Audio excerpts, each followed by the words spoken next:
In an old Yoruba village nestled amidst rolling hills and lush greenery, where the rustling palm trees whispered secrets of old, there lived a woman whose name was on every villager's lips, Mama Alake, the renowned mamaput.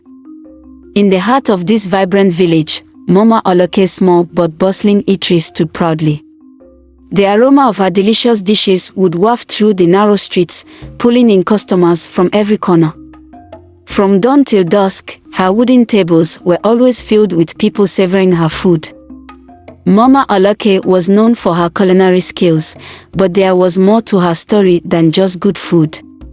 The village had been abuzz with rumors for years, rumors that Mama Alake had a secret ingredient, something peculiar, something only the elders whispered about. One early morning, as the rooster's crow echoed through the village, Mama Alake prepared her cooking space. The charcoal stove crackled, and the pots clanged as she arranged them. She hummed an old Yoruba song, her fingers working quickly to chop vegetables and prepare her spices. The village market women, on their way to set up their stalls, greeted Mama Alake warmly. She was a kind woman, always ready with a smile and a word of wisdom for the younger women. But Mama Alake had her secret, a secret she guarded fiercely. She had learned the art of cooking from her grandmother, who had passed down not just recipes but also ancient traditions. According to the elders, Mama Alake's grandmother had been a woman of great spiritual power, and some of that power had been inherited by Mama Alake. Every month, during her time of the month, Mama Alake would disappear from the village for a day or two. She would tell the villagers that she was visiting her late grandmother's grave to seek blessings. But the truth was, during these days, she prepared a special dish that the villagers could not resist. They believed it was because of the prayers she offered at her grandmother's grave. One day, as the village gathered at the market square for the annual New Yam festival, a group of young men began to whisper among themselves. They had heard the stories, the rumors, and they decided to find out for themselves. Ade, the bravest among them, took it upon himself to sneak into Mama Alake's kitchen during her monthly disappearance. The others, skeptical but curious, agreed to keep watch while Ode went in. As the festival drummed on, and the villagers danced and sang, Ode crept towards Mama Alake's home. The door was slightly ajar, and the inviting smell of freshly cooked food drifted out.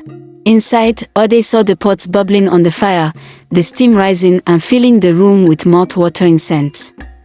But there was something different about the way Mama Alake cooked this time. Her movements were slow and deliberate, and there was an air of reverence in the way she handled the ingredients. Then, to Ade's shock, he saw Mama Alake reach into her waist wrapper and pull out a small container. She opened it, and in the dim light of the kitchen, he saw the dark red liquid inside. Mama Alake poured a few drops into the pot and stirred slowly. Ade gasped, and Mama Alake's head whipped around, her eyes locking onto his. For a moment, neither of them moved. Then, Mama Alake gave him a small, knowing smile. The young man fled back to his friends, breathless and pale. He told them what he had seen, and they were horrified, yet intrigued. The next day, they decided to confront Mama Alake. When they approached her, she was calm. She invited them into her home, and as they sat, she told them the truth. "My children," she began, her voice soft but firm, "what you saw was no ordinary cooking. My grandmother taught me the ancient ways, the ways of our ancestors. During my monthly flow, I prepare a dish that carries the power of womanhood, the power of life itself." The young men were silent, trying to understand. Mama Alake continued, "This is not a curse but a blessing. The food I cook during this time is filled with energy, with the essence of creation. It nourishes not just the body but the spirit." The young men left Mama Alake's home, their minds swelling with the revelation. They decided to keep the secret, for they had no desire to disrupt the harmony of the village. And besides, They couldn't deny that Mama Alake's food was the best they had ever tasted. From that day on, they visited her eatery with a newfound respect, and whenever she disappeared for a day or two, they knew she was preparing something special. As the years passed, Mama Alake grew older, and her fame spread beyond the village. Travelers from far and wide came to taste her food, and the village prospered. However, not everyone in the village was comfortable with the secret surrounding Mama Alake's culinary magic. Whispers began to spread beyond the younger men, reaching the ears of the village elders. Some believed that her practices, while seemingly beneficial, were a deviation from their cultural norms. The tension simmered beneath the surface, a quiet storm waiting to break. One fateful day, as the villagers gathered in the market square, a messenger from the village chief arrived at Mama Alake's eatery. He brought a message that sent ripples through the crowd. Mama Alake was summoned to the palace of the village chief, Mama Alake. The atmosphere was thick with anticipation, and the villagers knew that this was not a casual meeting. Mama Alake, with a calm demeanor, made her way to the palace, her head held high. The villagers watched her go, some with concern, others with curiosity. The sun was high in the sky as Mama Alake entered the palace grounds, where Mama Alake awaited her in the grand hall, surrounded by his council of elders. The hall was a place of tradition, where the fates of villagers had been decided for generations. Mama Alake, a man of wisdom and great respect, sat on his carved throne, his eyes fixed on Mama Alake as she approached. Mama Alake, the chief began, his voice carrying the weight of authority, "We have heard many things about your cooking, about the practices you employ. These rumors have reached far and wide, and while your food has brought prosperity to our village, there are concerns that your methods may not align with the customs of our ancestors." Mama Alake listened, her expression serene. She knew this day might come, and she was prepared. Mama Alake continued, "The elders have discussed this matter, and we have come to a decision. While we respect your skills and the contributions you have made to our community, we cannot allow practices that are seen as untraditional to continue. It is not our way." There was a murmur among the elders, a mix of agreement and hesitation. The chief raised his hand to silence them, waiting for Mama Alake's response. "Mighty Oba," Mama Alake began, her voice steady and clear, "I understand the concerns of the council and the importance of our traditions. But I ask that you consider the ways of our ancestors as not just rules but as a living, breathing legacy that adapts to the times.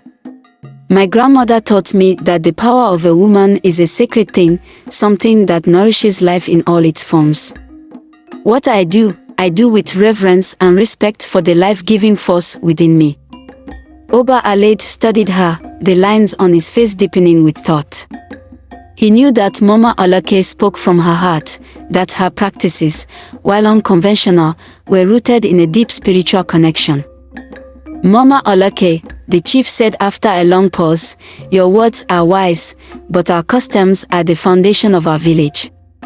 We cannot permit practices that deviate from these customs, regardless of intent." The finality in his tone was unmistakable. Mama Alake bowed her head, accepting the decision. She knew she could not change their minds, but she also knew that her legacy would live on in the hearts of those who understood her true intent. As she left the palace, the villagers gathered around her, eager to hear what had transpired. When Mama Alake shared the chief's decision, there was a collective sigh of disappointment, but also a quiet understanding. The people loved her food, but they also respected their traditions. Mama Alake continued to run her eatery, though she no longer used the special ingredient that had once set her food apart. The taste was different, but the love she poured into her cooking remained the same. The villagers continued to visit, and in time, the memory of her unique practice faded into legend. But in the quiet moments, when the wind rustled through the palm trees and the moon cast its gentle light on the village, the elders would tell the story of Mama Alake, the woman who once used her monthly flow to cook for her customers to win their hearts. Her story became a part of the village's lore, It was a story many people see as the power of womanhood and of the secrets that lie in the heart of some mamaput. The village chief stopped other mamaput who came after her from such practice. Remember, the next time you taste something truly special, there might just be a little magic in it.